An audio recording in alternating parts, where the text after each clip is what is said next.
Okay, welcome to Caapi Cottage Store Porch. Today we are dealing with the subject of uncivilized and touching the Jaguar. So let me introduce first John Perkins.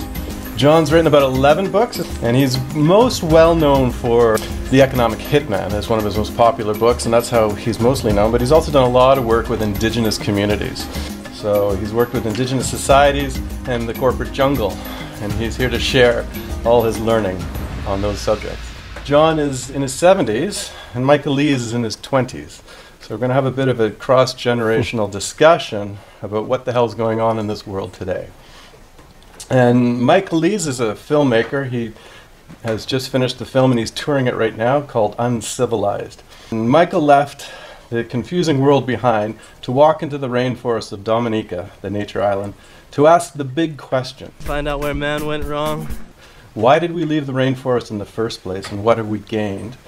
And what the hell is going on, as we started talking?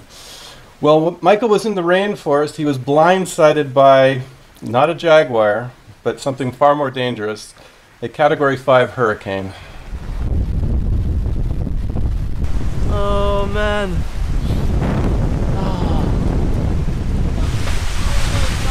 Oh my god, oh my god, oh my god, oh my god. Oh my god.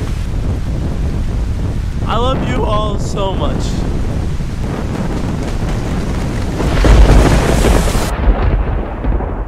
Spoiler alert, he survived and he's here today. But if you have a chance to check out Michael's film, it's absolutely a fantastic story and a fantastic journey. And it took a lot of guts to go into the rainforest and face that alone. So today's topic, we're looking at touching a Jaguar, which is a metaphor for confronting your own fears and getting through them and moving forward.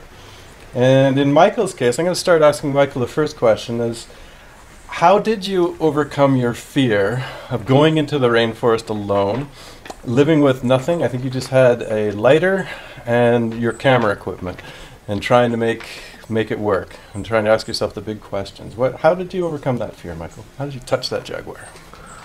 So, the funny thing is, I don't think the going into the forest was the scariest thing for me. Doing it in Dominica, where the climate is slightly more forgiving and there's no poisonous animals out there.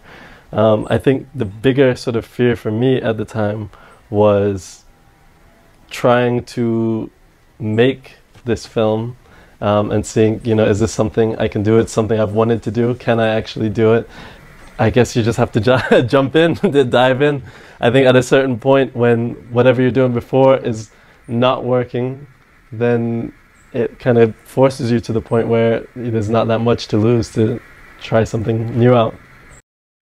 Michael, that's one of the best films I've ever seen in my life, your film, Uncivilized. It was absolutely incredible. And I just couldn't believe your courage. You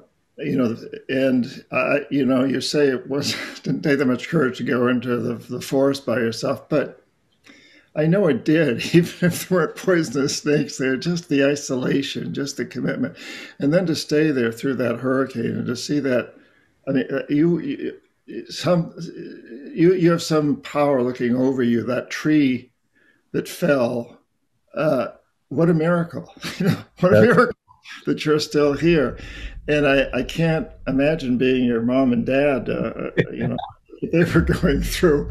I've talked to them about that since by email. And but anyway, I have to say that it's a phenomenal film, and I hope everybody watches it. It's just phenomenal. I mean, it's almost unbelievable, except it's so very believable. And you are so vulnerable in the film too. I deeply admire your ability to keep on that camera despite hurricanes, despite darkness, despite the fears you must have been having to confront. It's really incredible. So thank you for that film. All right, so going back to that question, well, the fears. So, I'd say, Michael's a great example of, I think whenever we face fears, and push ourselves to new limits, we gain a huge amount of consciousness. And it helps elevate us into a new part of our lives. I like to think sometimes that life is about traveling along and you hit a wall. You confront something, and that's the indigenous people say that's the Jaguar. That's and I get this little Jaguar here. Likes to nip at me sometimes and then put her hand on my shoulder, paw on my shoulder. That's hitting that wall. That's confronting our fears.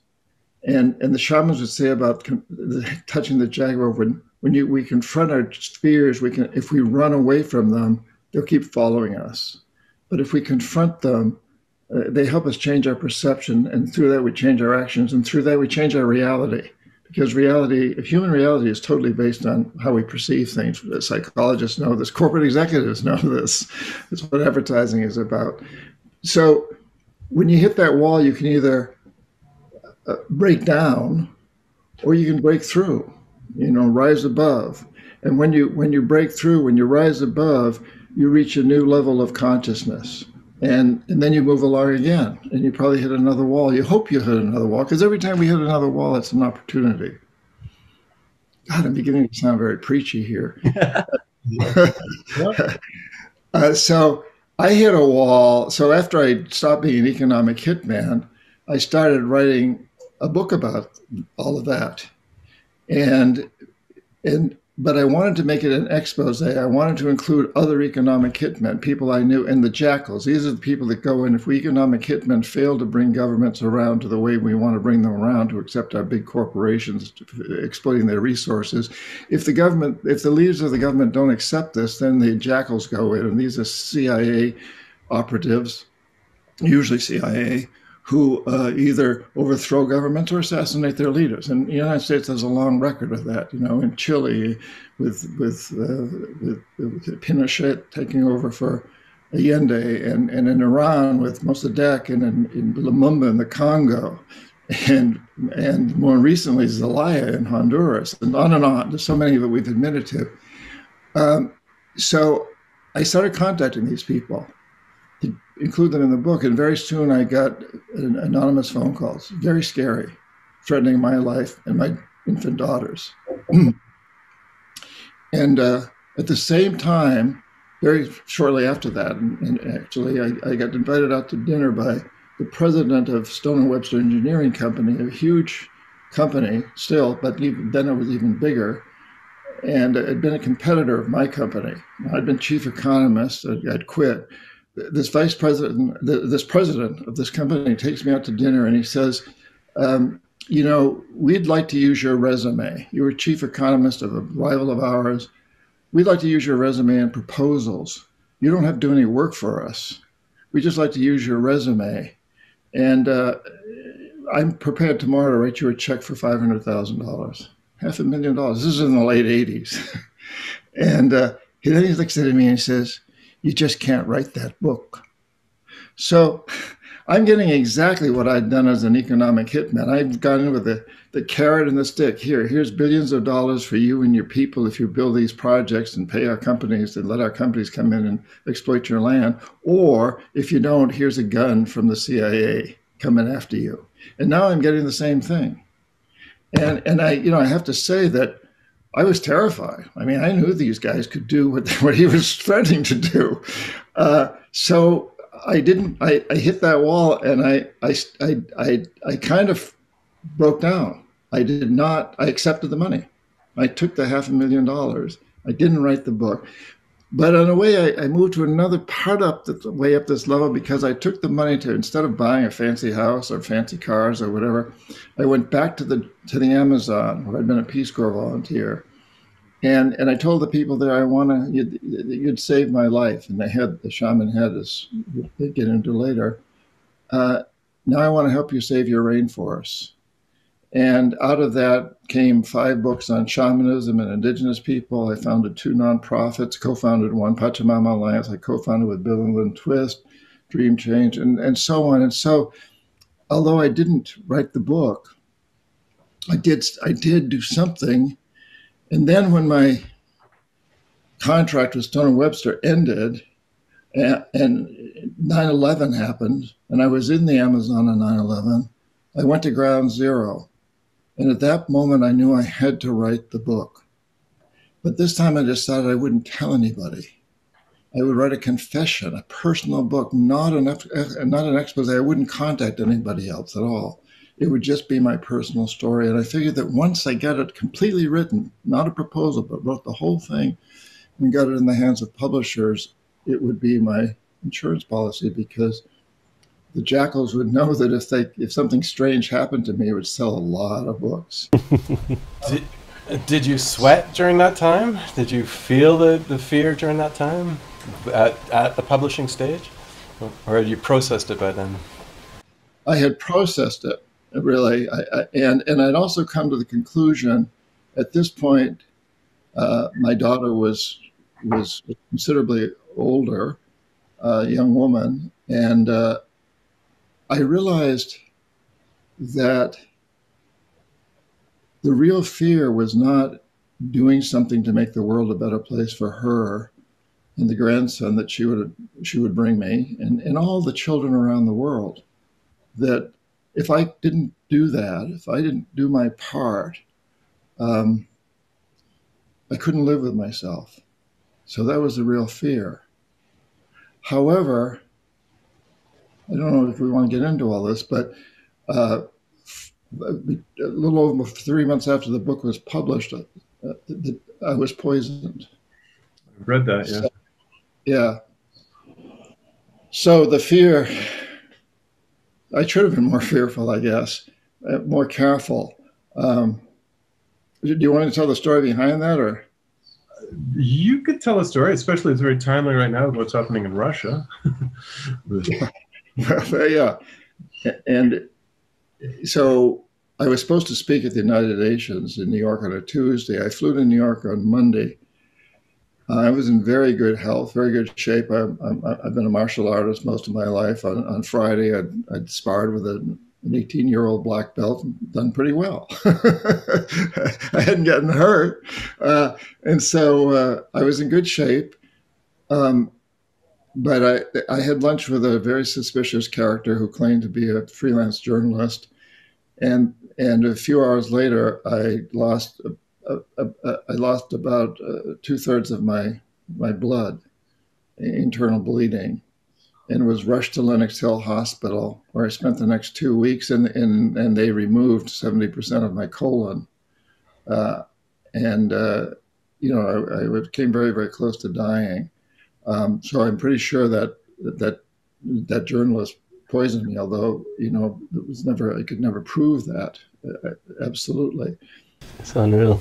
Okay, that's interesting. I'm going to have to ask you, because a lot of people listening to this are interested, what role did your experience with plant medicine in the Amazon allow you to confront these fears and go through them? And do you think they played a role at all? Would you have gotten there without them?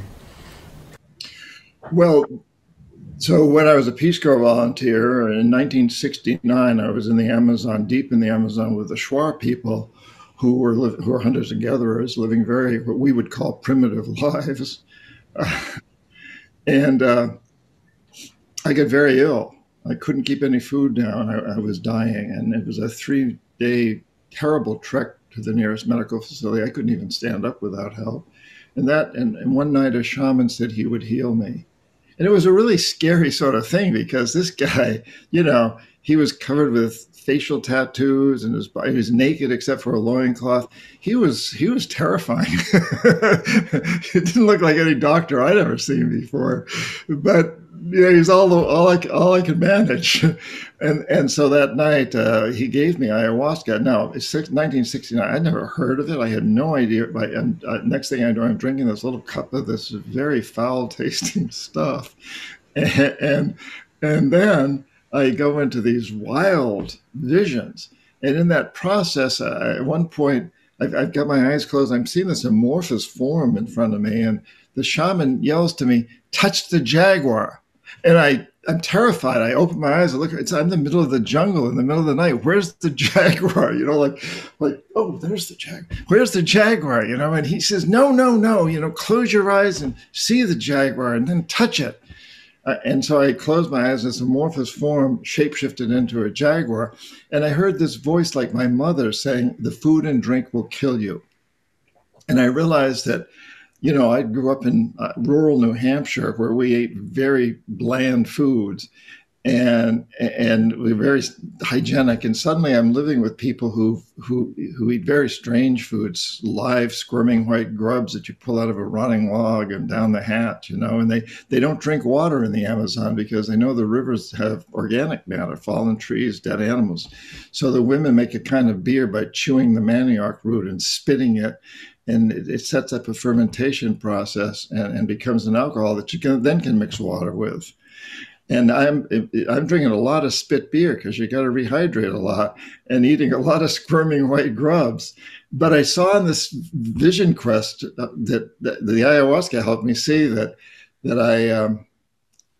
every time I ate this stuff, I heard a voice saying it'll kill you.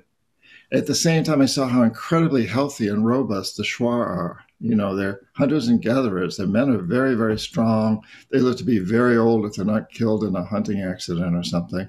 And so I realized that night that it wasn't the food and drink that was killing me. It was my mindset, my perception. And after that, the shaman told me I needed to become his apprentice.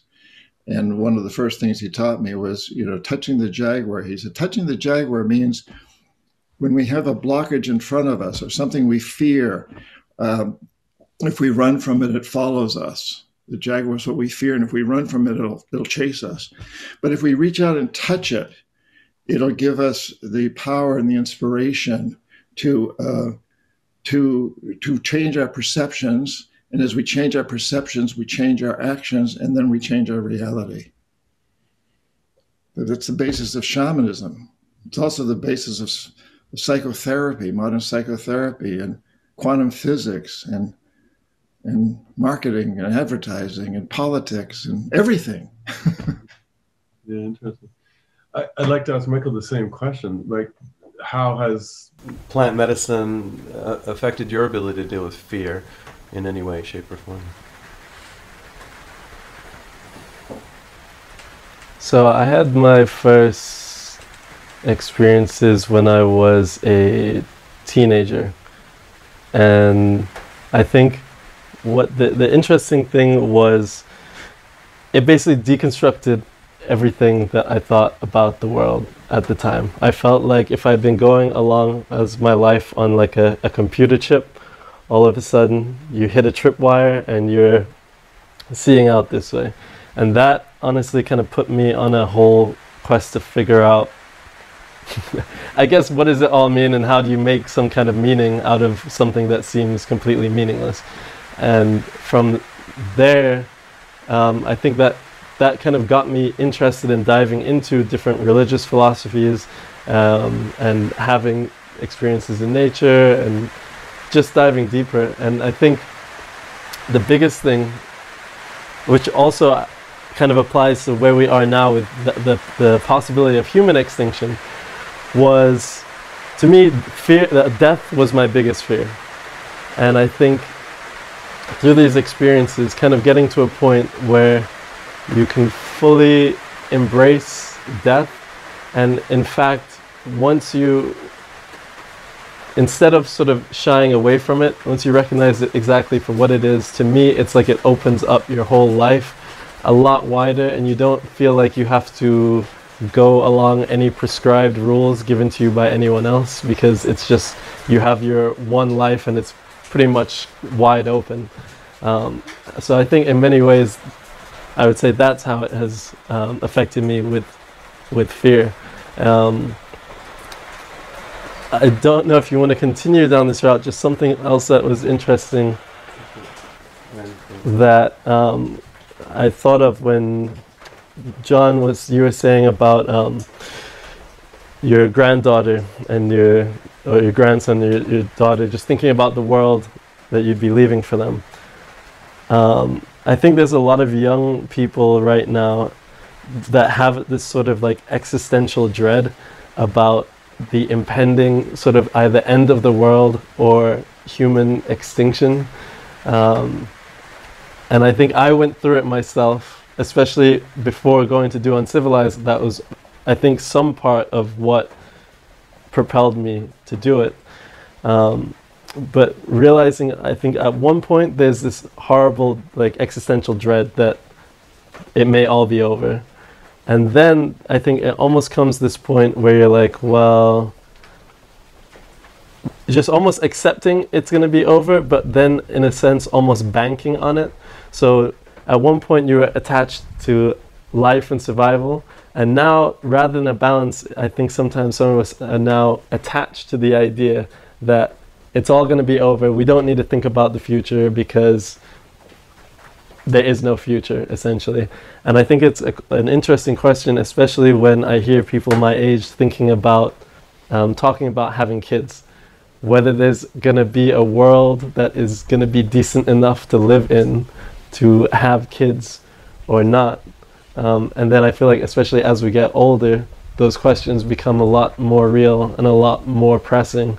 So I'd just be curious, you know, what you think about that in terms of our attachments to either like life and survival, or our attachments to extinction and we get to wipe our hands, it's over.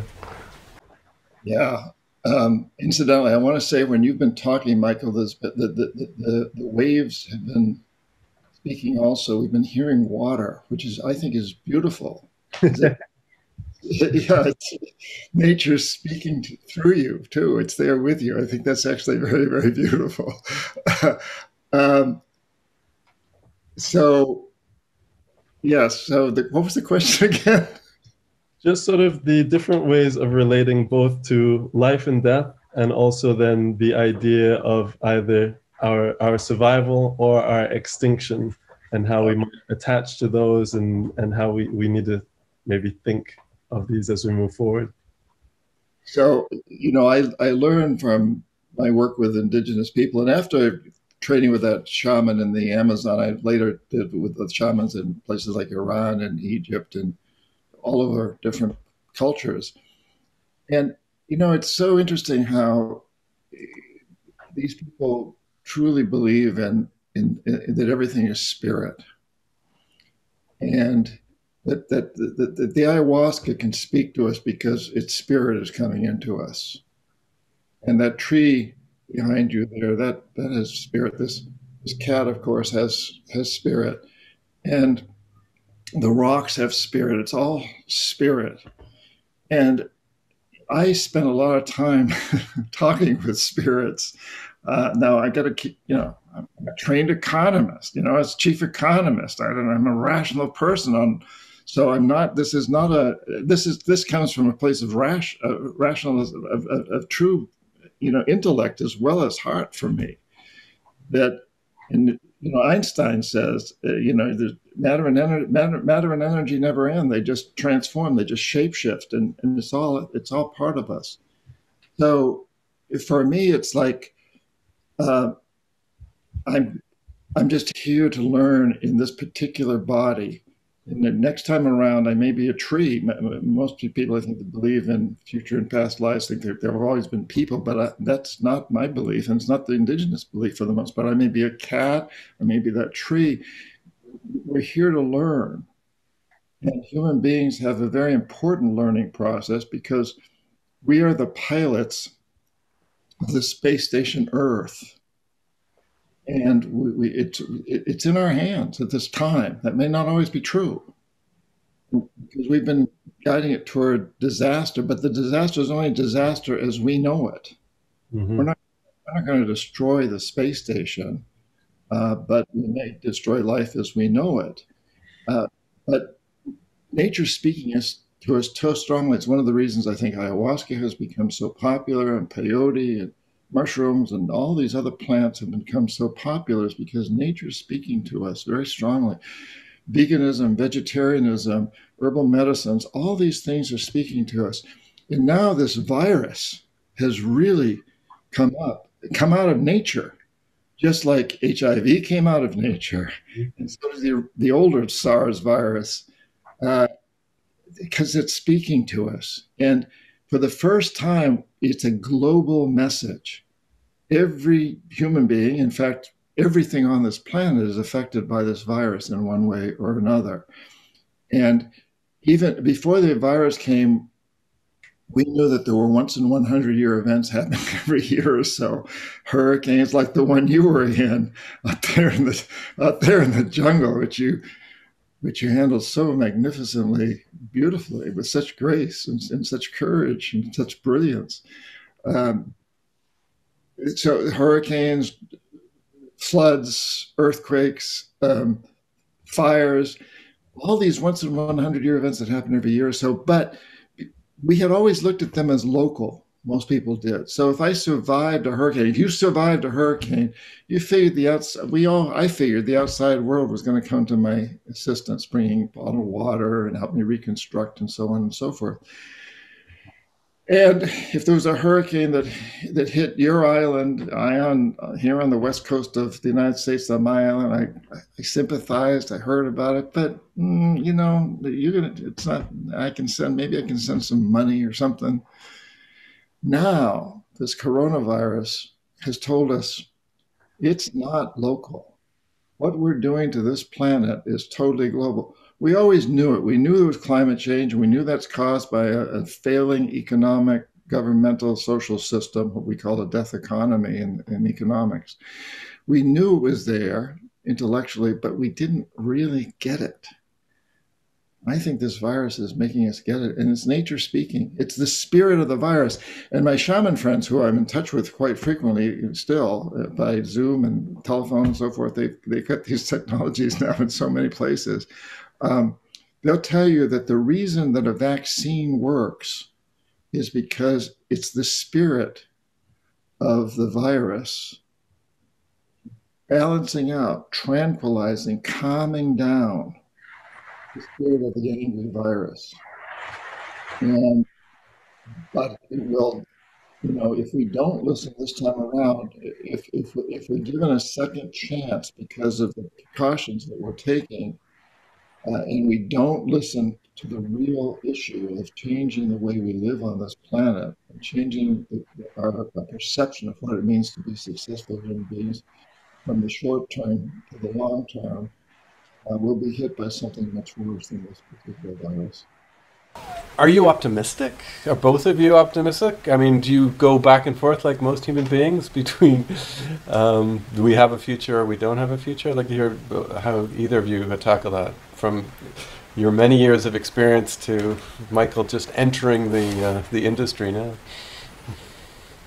Go ahead, Michael. I'd say I go back and forth. I think my sort of go-to is that we're probably not gonna make it, or if we make it, it's gonna be in a form where so many species have been lost, and there's already so much change that it's probably gonna be quite a harsh environment for a good amount of time. I would say that reading your book gave me a little bit more hope, and actually recently looking at the stock market and actually seeing how much sort of attention and money is going towards renewables, and then finding out about the innovative technologies that are also being deployed, again gives a little bit of hope. But I think one of the issues to me seems that just our human brains don't have in general the capacity to plan for such long-term events, and the changes, I think that we're only going to sort of make the actions we need to take once it's a little bit too late. Once we're seeing the effects of the climate change, it's already essentially too late. And I think it's at that moment that you'll see mass populations sort of like rising up and actually demanding things from the government. But I think that it's going to be a little bit too little too late. But that's my take. John? Well, I'm probably a little more hopeful than you are, Michael. And there's all these prophecies that you go in the Condor prophecy, the prophecy of 2012, the Mayan prophecy, the Himalayan prophecy. There's all these prophecies that tell us that we will be entering this time now where we have the opportunity to transform, to shapeshift what it means to be human on this planet. And most of the prophecies tell us that if we don't immediately listen, we'll go through tremendous turmoil, which we're experiencing. I'm hopeful that we'll learn from this turmoil. I don't know that, obviously, and I share your concerns too on some level.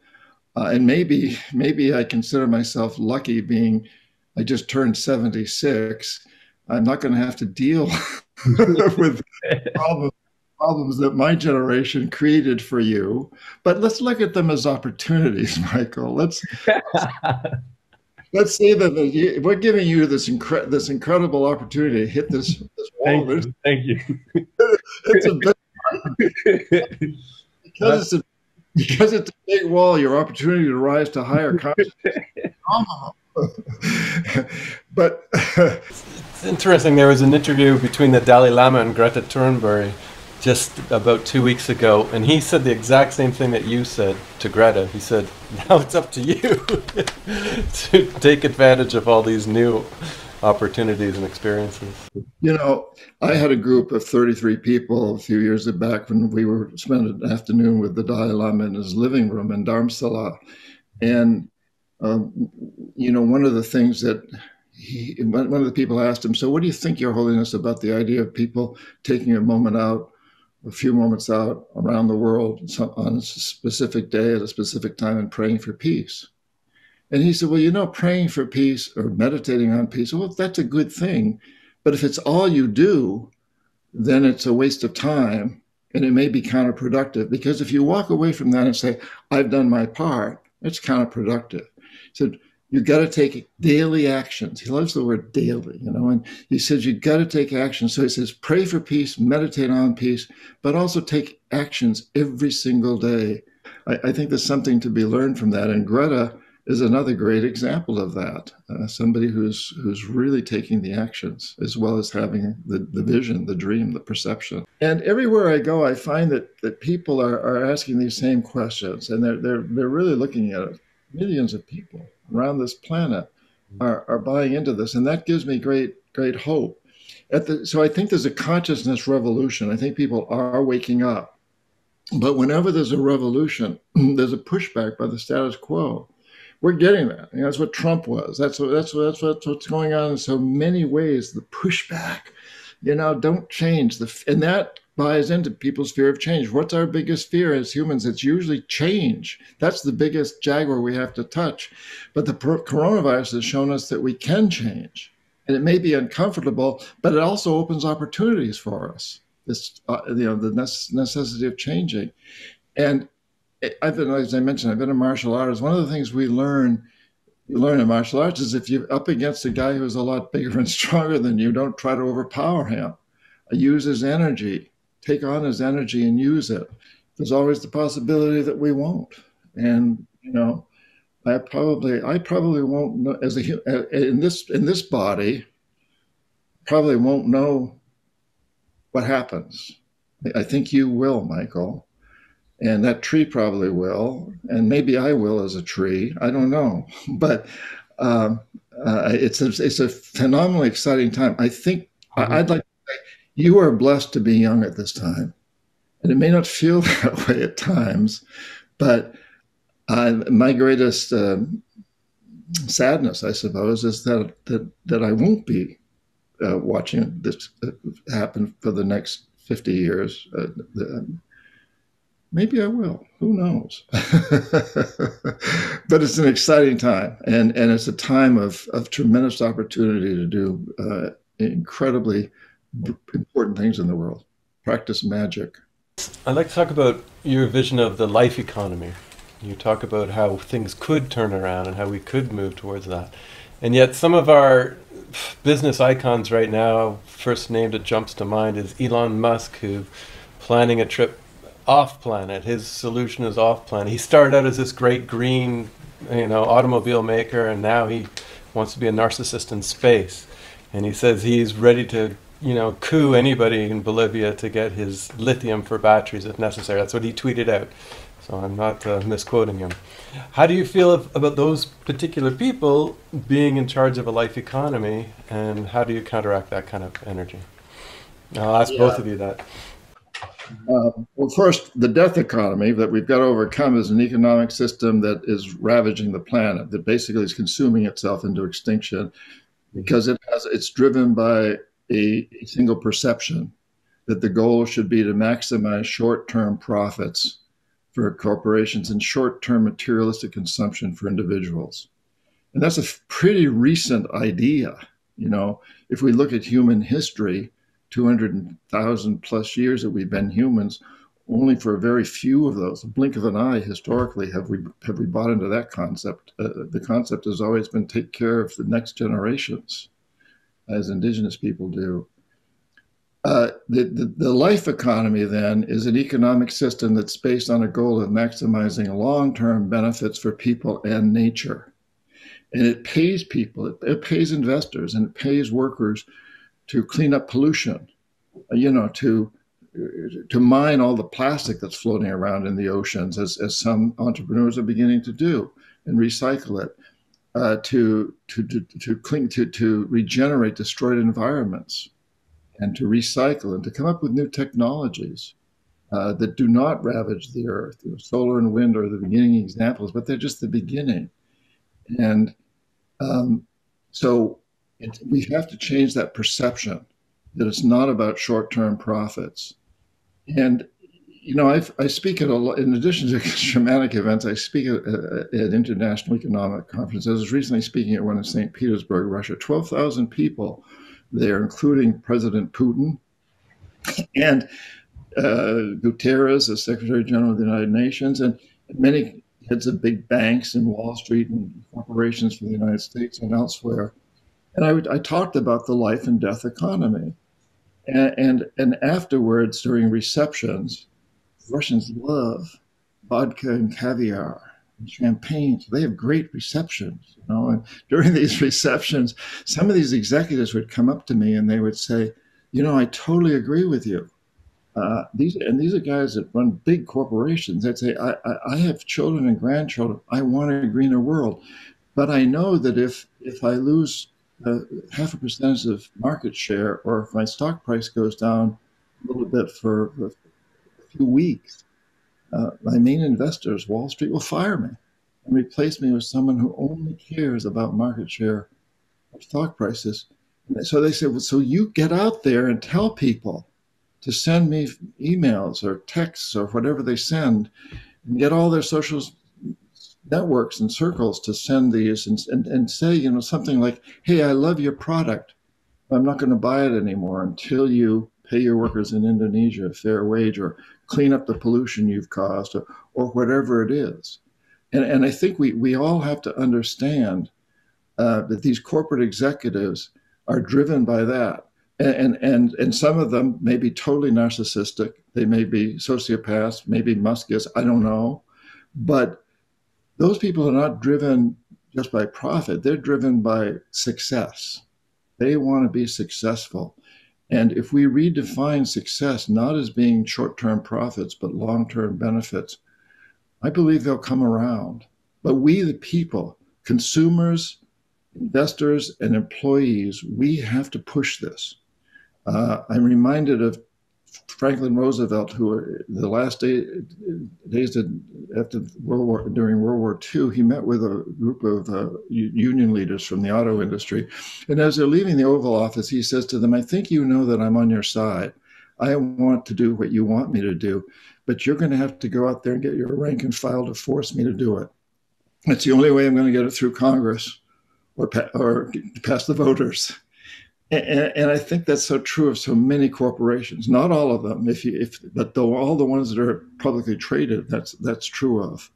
So I think we need to push, and we need to redefine who we put on the cover of who's the person of the year at Time magazine, who we put on the cover of Fortune and the business magazines, and I think it's that perception of what it means to be successful.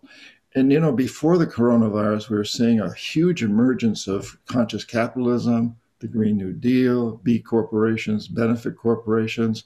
In August of 2019, almost 200 of the world's most powerful executives came together at the Business Roundtable, and they basically said we can no longer uh, uh, base our objective on maximizing short-term profits. They said this: we have to take better care of our employees, our customers, and so on. They made this commitment, but they won't be able to keep it unless the investors, the consumers, the employees, us, all of us, push them, make them do that. I mean, at this point, I'm pretty sure everyone knows that unless your meat says it is free range and hormone free, that it's pretty much made in a factory farm, and that they're going to suffer horrible cruelty and have all kinds of chemicals, and yet most of us will still buy it because the price is right. So when you have consumers who still have to deal with stretching the dollars they have, do you think that it's reasonable to think that they will be able to apply the pressure necessary to get companies to act correctly? Well, that's up to you, Michael. And us. It's not just going to happen. We, the agents of change, the revolutionaries, whatever we want to call ourselves.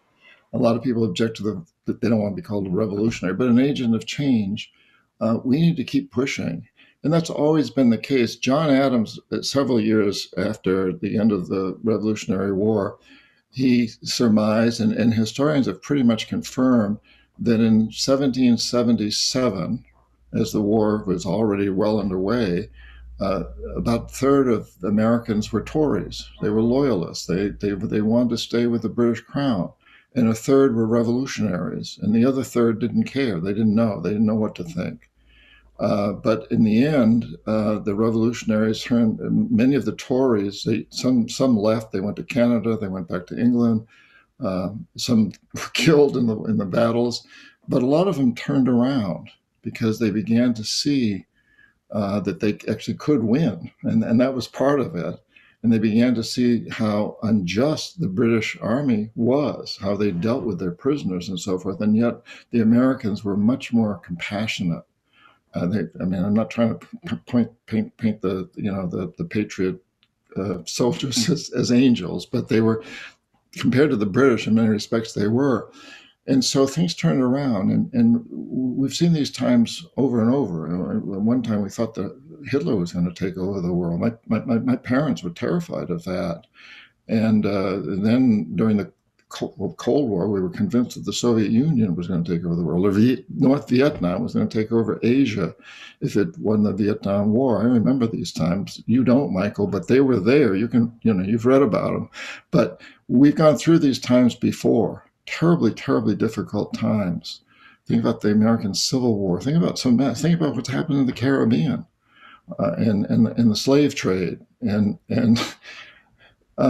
time and time again. And what it takes is for people like us, like you, and at this point, and to really, really push hard for change. Change doesn't just happen. We have to make it happen. We have to get people to touch that Jaguar. We have to show them the Jaguar. We have to convince them there is a Jaguar there that they can touch and that it will come around. We have to bring this Jaguar into it.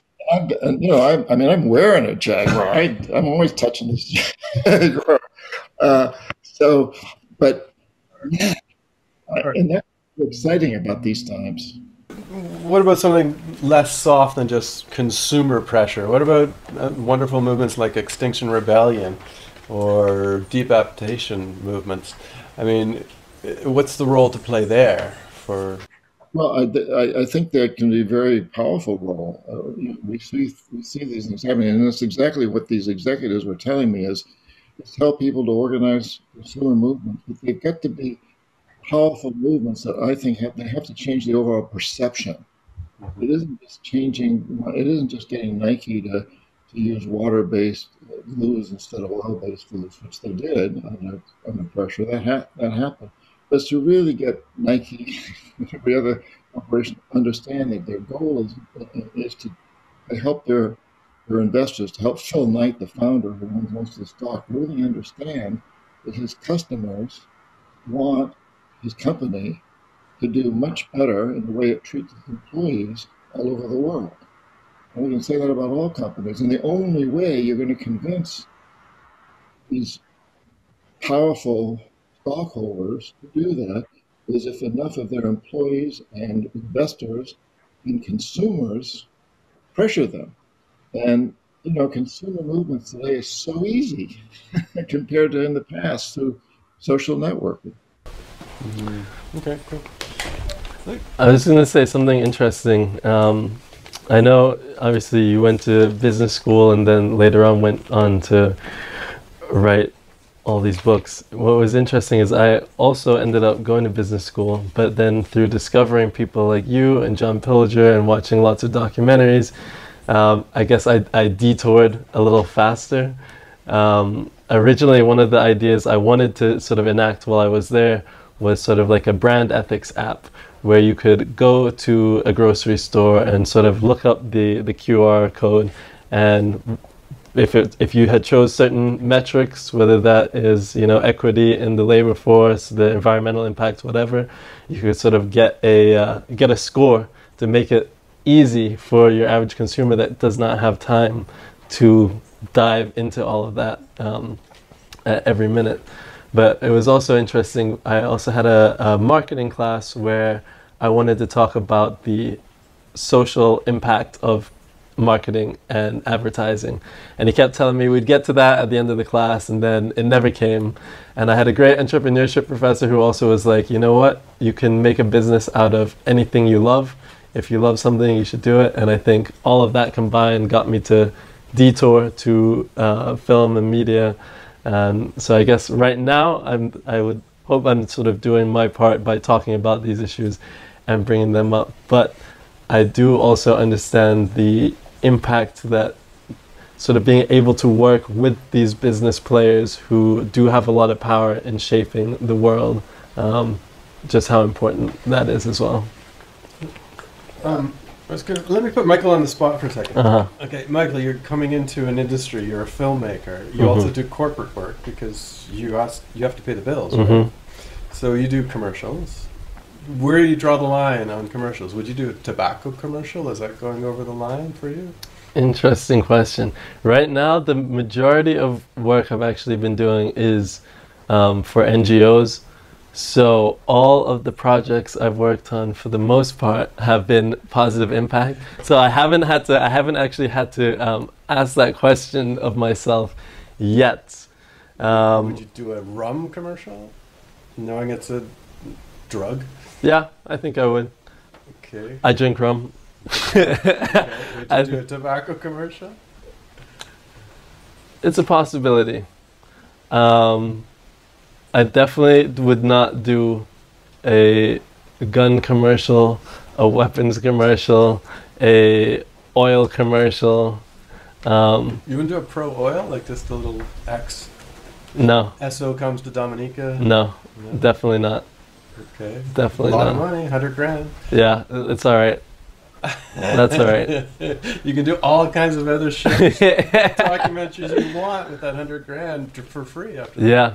I mean, again, it's always interesting to see if you get faced with the situation, what you'll do. But I think maybe I don't have a hard line. There is probably some fuzziness, but there is also a hard line of stuff I know that I wouldn't do and would not be comfortable in doing. Even I thought it somewhat ironic. One of the first festivals we played at was at the Trinidad Film Festival. And obviously this film is all about nature and climate change or whatever, and one of the big sponsors was Shell. And I was just, everything is like branded with Shell. And it was just interesting to think about, because they, as a film festival, they have to get to throw the festival, they have to take the money where it comes to put it all together.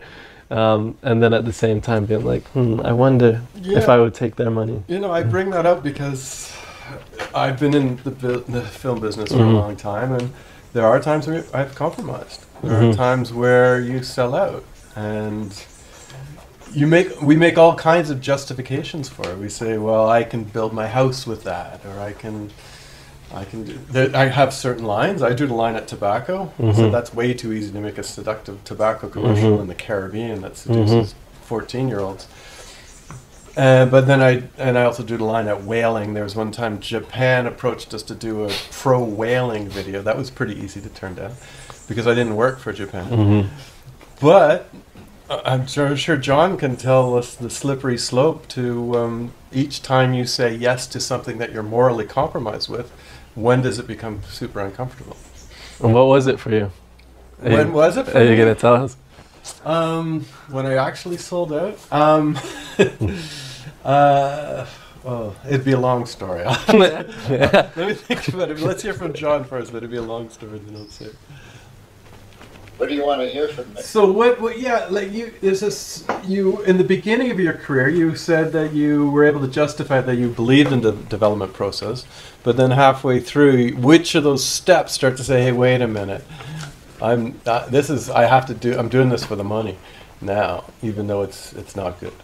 Yeah, it's a great question. So at the beginning, I'd come out of the Peace Corps. I was very idealistic, I think, and everything I'd studied in business school and everything the World Bank and other people said was that if you want to help a poor country, you invest a lot of money in infrastructure. You build highways and electric power grids and industrial parks, and that makes the economy grow. And statistically, you can prove it does. And so I bought into that. I thought what I was doing by getting these countries to take these huge loans, paying our corporations to build these big infrastructure projects was helping everything. And statistically, we could indicate that it would do that. But over time, and perhaps partly because I'd been in the Peace Corps, I'd been at the other end of the spectrum in some of these countries, I began to see that our measurements of the economy are a perception, and it's a false one. So, if we take the United States, 3 individuals have as much wealth as half the country. I think Musk has become one of those. If those 3 individuals last year made a 10% return on their investment, and half the population of the United States lost 3%, we'd still show a GDP, gross domestic product growth, of almost 4%. And so I began to see that, and that these statistics were not proving what we said they were proving, that everybody was getting better off. No, not everybody. In fact, half the population was getting worse off because money was going away from education and healthcare and other social services to pay the debt service on these loans. Well, the rich were getting richer because industrial parks and power grids were helping their industries. And so I saw this about halfway through, as you said. I began to understand this, but then I didn't want to believe it. I'd grown up, the son of teachers in rural New Hampshire. We didn't have a lot of money. My dad taught in a boys' prep school with lots of rich kids around me who, all these very exotic places in the world, and had lots of money. And I always wanted that. I wanted to go to those places, and suddenly I'm going to them. I'm traveling first class, staying in the best hotels, wining and dining with presidents, so making a lot of money. I didn't want to believe this, and I think a lot of people get caught in that trap. And so I kept trying to convince myself that I was living the American dream and I couldn't get out of it. And then suddenly it struck me. And in fact, I really had this moment of enlightenment, not too far from where you guys are, on St. John Island in the Virgin Islands is where I kept. But all during that process, I began to understand that although I thought I was living the American dream, I was actually living on alcohol and Valium at night, and lots of caffeine in the morning to get me through the next meeting, and I wasn't happy at all. And so finally I quit, and now I lead a very different life from that, and I'm extremely happy. I love what I do, and I don't make nearly as much money. I live in a pretty tiny house basically, but I love I love it. So I think that it sometimes we have to go through, and I think sometimes maybe you have to make those ads for the oil companies You have to, Dante's, you got to go deep into the inferno. You got to go down and rise up sometimes, and hopefully we can get beyond that fairly quickly.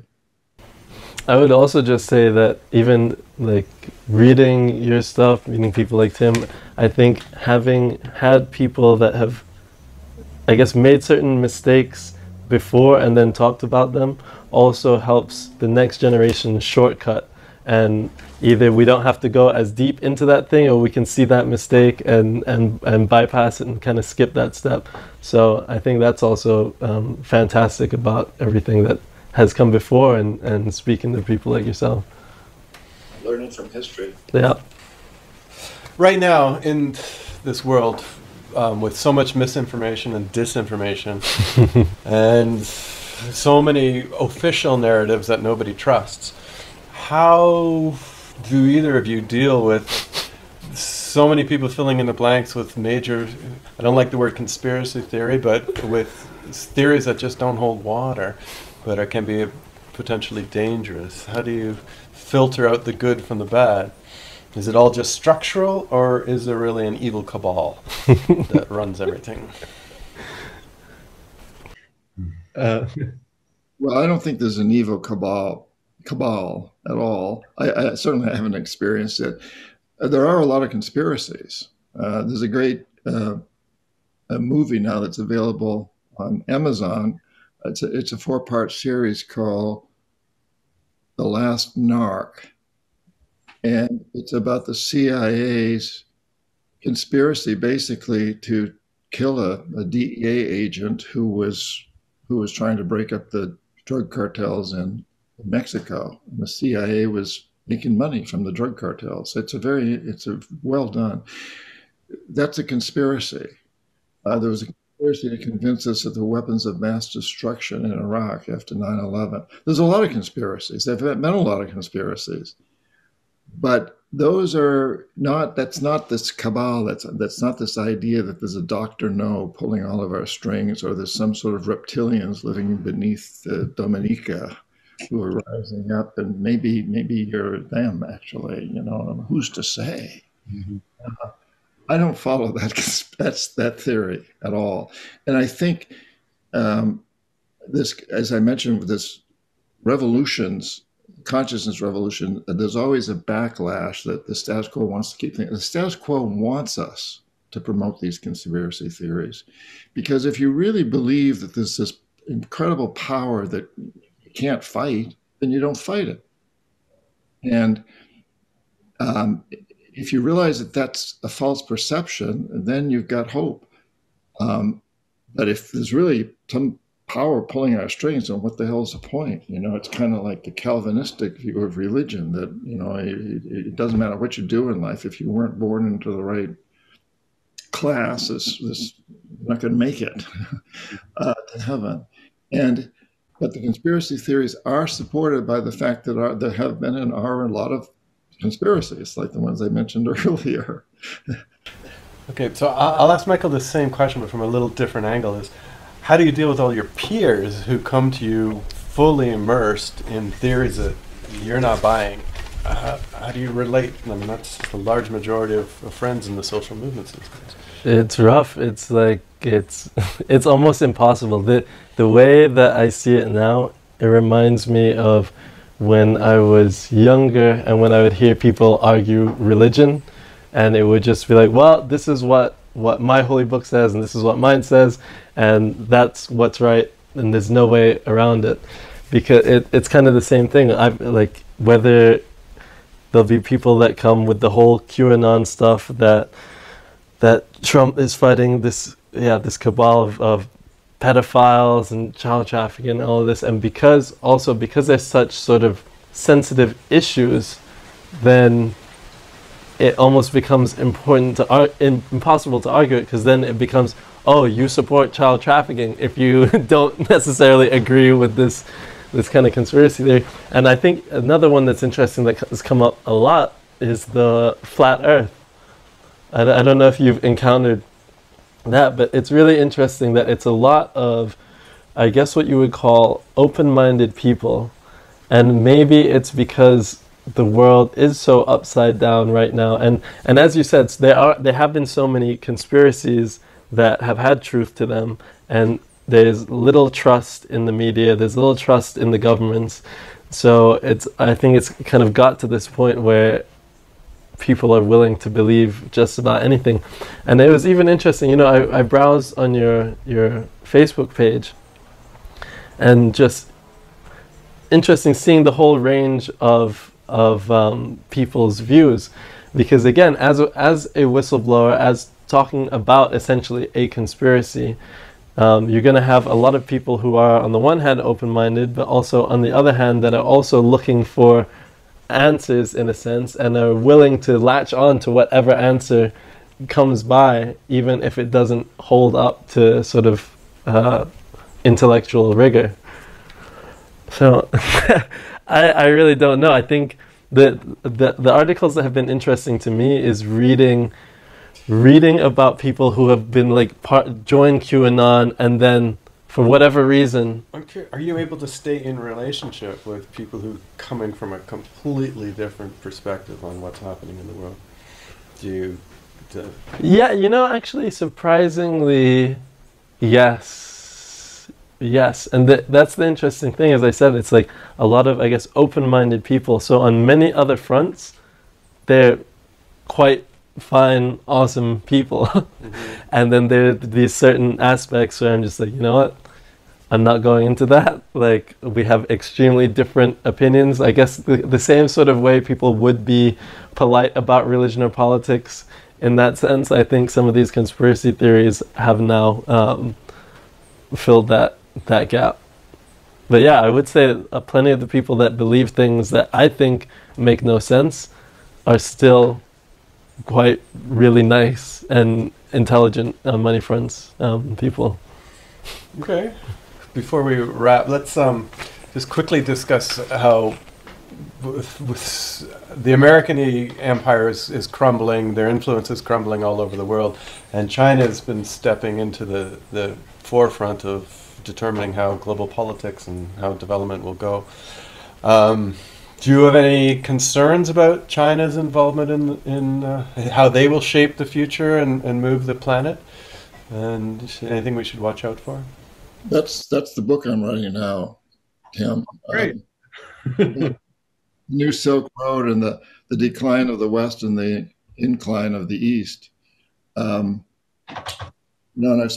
I taught at a business school, an MBA program in China. I spoke, as I said, at St. Petersburg, Russia, and then in Kazakhstan at a big economic forum there. I got to know a number of prime ministers of former Soviet countries and Kazakhstan and so forth, and writing about that in the Belt and Road Initiative, the New Silk Road. And it's very interesting, the Belt, which is the land transportation systems and communication systems. So the Belt includes Asia, Central Asia, Europe, Russia, and parts of Africa. The road is the sea lanes, which will affect you in the Caribbean and in Latin America and parts of Africa and Australia and New Zealand, the island nations. And China's dealing with those very, very differently. And I won't get into all the detail, but the people in the Belt area, they've had a long history of dealing with China and with other enemies, with other, they've become incredible negotiators, and they've learned to work together during World War I, World War II, the Warsaw Pact, NATO, so on. Whereas places like Latin America, these countries have never worked together since they got independence. And there's a tremendous in Africa, and there's a huge amount of corruption and so forth that goes on. I think that we tend to look at China in the United States as this huge threat, and we ought instead to look at it as an opportunity. Again, it's hitting that wall. That China is really working toward building communication systems and trading systems around the world. And there's an opportunity there. Now, there is a threat. There's no question there's a threat. But when I taught at this business school, and it's ranked among the top 10 in the world by the Financial Times, Uh, and it was most of the students there were Chinese communists, members of the Communist Party. They were people being groomed for the leadership position. And they would tell me that, they'd say, we in China created a miracle. The only country in the history of the world, as far as we know, that's had double-digit economic growth for more than 30 years. It's slowing down now, but they still recovered very quickly from the coronavirus. And they'd say, but it came at a horrible cost environmentally and socially. These young people in this business school, future leaders, said, but we've proven we can create a miracle, and now we are going to create a miracle of green. We're going to become the greenest country on the planet. Now, will they do that? I don't know, but I do believe that they were sincere. They were terribly concerned about the pollution problems in China. They felt them. They've seen them day to day. They experience them. They want to have kids and grandchildren. They don't want them to suffer through this. So I think there's a real opportunity here to come together.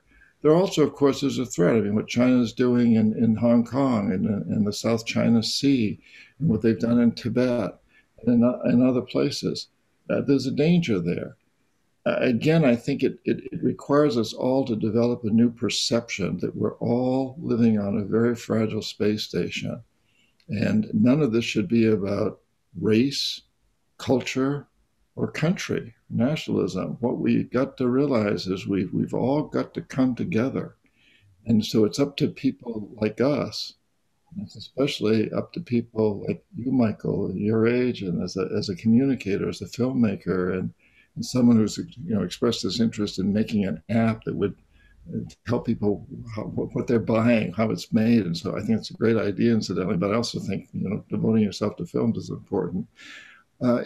It's up to us to really try to forge bridges and to recognize that whatever we want to think about China, it is taking over. There's no question about it. China's winning.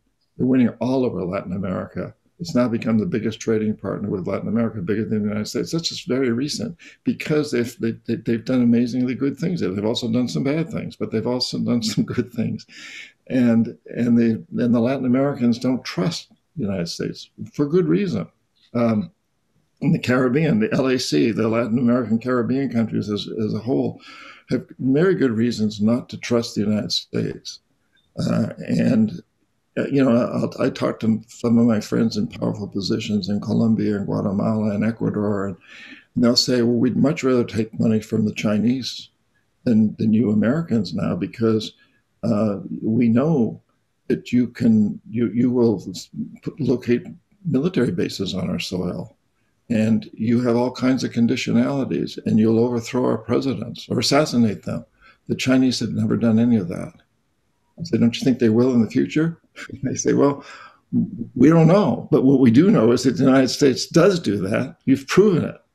So we're in this fascinating situation, and I think we need to try to understand the opportunities and not just the challenges.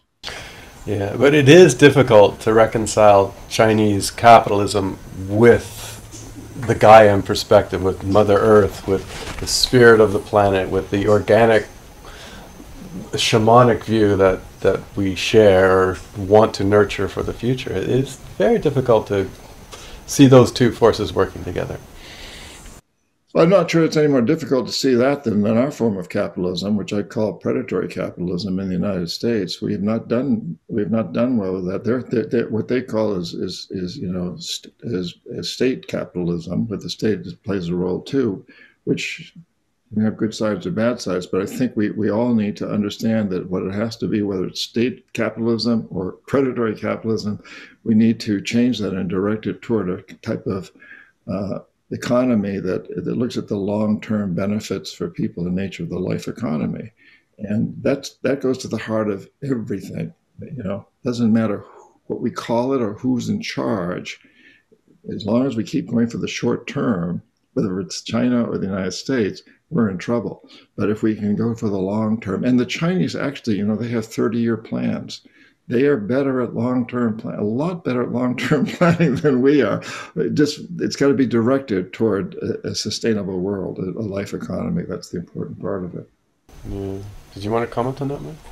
I was having a talk actually yesterday with a friend about what China's sort of involvement throughout the world is going to look like.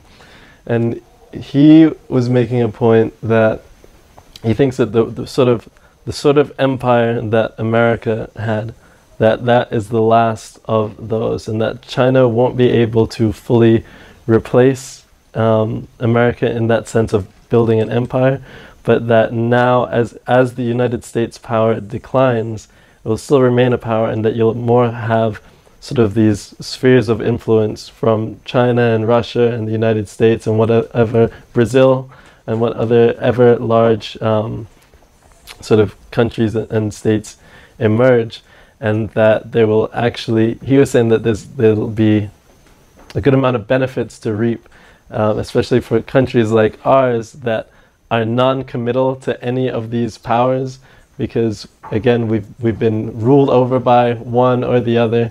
We're not super invested in one or the other. We're interested to see, as they battle it out, what can we sort of get out of it on the fringes. So that was just an interesting thought. That's very important, I think, because during the Cold War, if the United States put too much pressure, if we economic hitmen like I put too much pressure on Dominica or Ecuador or Colombia or wherever, you guys could turn to Soviet Union. Right. And leverage it. So then you'd probably get a better deal from us than you would have otherwise. After the demise of the Soviet Union, that went away and the United States became the sole superpower. And we abused that position. We could have done good things with it, but we abused it. And now China comes along, and as you're very much pointing out, that they're offering another alternative. So it gives countries like yours a little more leverage. And of course, there's Russia in there, which knows it doesn't have the power that either of these two countries has, but Putin has a lot of power in the world, of one sort or another. For one thing, if everybody listens when he speaks, and he's trying to keep the two conflicting with each other. And then you get India coming along. You mentioned Brazil, and yeah, we're at a very fascinating time, and China has always based its expansion on trade, not conquest, except in its own very tiny realm of the world. Well, not so tiny, its own realm of the world: the South China Sea, Taiwan, Hong Kong, Tibet, and so forth. But other than that, it's been about trade. It's been about Silk Roads. It's been about trade, and I think that's the way they're moving now too. Mm-hmm. Okay, great. Well, thank you very much. This has been wonderful. Did you want to say anything? I understand you have a webinar coming up in the next week or so that you're doing. Beginning March 2nd. Thank you. Yeah, it's a 5-part webinar once a week for, what is it, an hour, I think, beginning March 2nd. People can find it on my website, johnperkins.org, as well as lots of other things. And it's all about basically, how we look at times of crisis, like the pandemic, as opportunities, as how we use them to prosper and have fun. That's another one. It's really important to have fun. I can't tell you how many people I've known in my life who devoted themselves to some cause they believed and had burned out because they were doing it in a way that wasn't fun for them. And there's always tediousness. I mean, I love to write, but there's aspects of it I know, and I got to do some nitty-gritty editing that I don't really want to do. I got to discipline myself to do it. But I love the overall process, and I think it's important that we have fun. Michael, I somehow you had fun with that hurricane. Right. It was terrifying, but the adrenaline was flowing, and look what it gave you, and yeah. Yeah. As a filmmaker, that's great. And Tim, you have fun doing what you do here. I know you do. So try and keep the learning going. It's all about learning. But great, thank you. I got to run. Keep up your great work, both of you. I love what you do. I love you, and hope to see you in person. Cool. Thank you. Thanks. Bye-bye. You can hit the end button.